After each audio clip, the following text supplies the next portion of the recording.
Hello cricket lovers, welcome to Kira Crick info channel.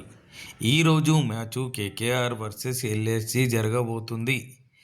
ఈ మ్యాచ్లో ఎవరు నెగ్గుతారు, ప్లేయింగ్ 11లో ఎవరు ఉంటారు చూసే కంటే ముందు మా ఛానల్ తరపున మీకు ఒక చిన్న రిక్వెస్ట్. మా ఛానల్ కంటెంట్ నచ్చినట్టయితే మీరు మా ఛానల్ని సబ్స్క్రైబ్ చేయండి, లైక్ చేయండి, కామెంట్ చేయండి, మీకు తెలిసిన వాళ్ళతో షేర్ చేయండి. సో ఇంకొక రిక్వెస్ట్ ఏంటి అంటే, క్రికెట్ని బెట్టింగ్స్ జోలికి వెళ్ళొద్దు, బెట్టింగ్స్ ఎవరు కూడా చేయొద్దు. సో బెట్టింగ్స్ వల్ల ఎన్నో ప్రాణాలు, జీవితాలు నాశనం అవుతాయి. సో అందుకే బెట్టింగ్ జోలికి పోవద్దు, క్రికెట్ని క్రికెట్ లాగే చూడండి. పైసల కోసము అని చెప్పి మిగతా దానికోసము ఈ క్రికెట్ను చూడొద్దు. సో ఇప్పుడు చూడండి, ఈ కేకేఆర్ వర్సెస్ ఎల్ఎస్జిలో ప్లేయింగ్ 11లో ఎవరు ఉంటారు, ఏ టీంలో ఎవరు ఉంటారు మనం ప్రిడిక్షన్ చేద్దాం. సో కేకేఆర్ లాస్ట్ మ్యాచ్లో గెలవడం జరిగింది ఎస్ఆర్ఎస్తో. సో ఆల్మోస్ట్ 80 రన్స్తో నెగ్గడం జరిగింది. సో ఈరోజు కూడా సేమ్ టీం ఆడే అవకాశం ఉంది. సో నా ప్రిడిక్షన్ వచ్చేసి ఎవరు ఆడతారు అంటే, Rahane, Rinku Singh, Varun Chakravarthy, Sunil Narine, Andre Russell, Harshit Rana, Ramandeep Singh, Venkatesh Iyer, Quinton de Kock, Raghuvanshi, Vaibhav Arora, Spencer Johnson. So వీళ్ళలో నుండే ప్లేయింగ్ 11లో ఆడే అవకాశం ఉంది. మ్యాక్సిమం చేంజెస్ చేయకపోవచ్చు. లాస్ట్ టైం ఏదైతే టీం ఆడిందో అదే టీంను ఆడిపించే అవకాశం ఉంది. సో నెక్స్ట్ చూడండి ఎల్ఎస్జి. సో ఎల్ఎస్జి కూడా లాస్ట్ టైం మ్యాచ్లో ముంబైతో గెలిచింది. సో క్లోజ్ మ్యాచ్ అనుకోవచ్చు దాదాపు.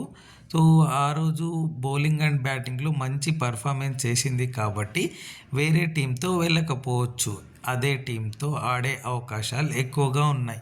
నా ప్రిడిక్షన్ అంటే ప్లేయింగ్ 11 ప్రిడిక్షన్ వచ్చేసి Rishabh Pant captain, Pooran, Ayush Badoni, Ravi Bishnoi, David Miller, Markram, Mitchell Marsh, Avesh Khan, Abdul Samad. Akashdeep last మ్యాచ్లో ఆడినట్టున్నాడు, ఈ మ్యాచ్లో కూడా ఆడే అవకాశం ఉంది, చూద్దాం. నెక్స్ట్ దిగ్వేష్ సింగ్ రాతి,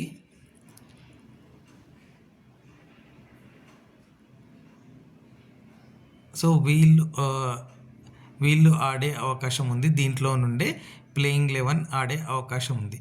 సో మీరేమనుకుంటున్నారు అంటే, మీ ప్లేయింగ్ 11 ప్రిడిక్షన్ ఏంటి ఎల్ఎస్జి నుంచి? సో ఇప్పుడు ఈ మ్యాచ్లో అంటే కేకేఆర్ వర్సెస్ ఎల్ఎస్జి మ్యాచ్లో ఎవరు నెగ్గబోతున్నారు అంటే, రెండు టీంలు కూడా పేపర్ పైన అంటే బలాబలాల్లో సేమ్గానే కనిపిస్తున్నాయి, కానీ ఏదో ఒక టీం గెలుస్తుంది. కాబట్టి నా ప్రిడిక్షన్ అంటే, డైరెక్ట్ ప్రిడిక్షన్ ఆడితే 50-50 ఛాన్సెస్ ఉన్నాయని చెప్తాను రెండు టీంలకు కూడా. సో అలా 50-50 ఛాన్సెస్ కాకుండా ఏదైనా టీం గెలిచే అవకాశం ఉంది అని చెప్పమంటే కొంచెం ఎల్ఎస్జి వైపు చెప్తాను. అంటే 55% ఎల్ఎస్జి గెలుస్తుంది అని చెప్తాను, 45% కేకేఆర్. కానీ హోమ్ గ్రౌండ్ యొక్క అడ్వాంటేజ్ ఉంటే, సేమ్ టీంతో ఆడినట్టయితే, సేమ్ యాటిట్యూడ్తో ఆడినట్టయితే, లాస్ట్ టైం చూడండి 4 వికెట్స్ తొందరగా పోయినా కానీ చాలా మంచి స్కోర్, పెద్ద స్కోర్ చేశారు 200 పైన ఎస్ఆర్ఎస్తో. సో అలా ఏదైనా జరిగింది అంటే మాత్రం కేకేఆర్ గెలిచే ఛాన్స్ ఉంది. కానీ అలా కాకుండా ఎల్ఎస్జి మంచి పర్ఫార్మెన్స్ ఇస్తే నా ప్రిడిక్షన్ ప్రకారం అయితే 55% ఎల్ఎస్జి గెలుస్తుందని అనుకుంటున్నాను, 45% కేకేఆర్. చూద్దాం ఏం జరుగుతుందో.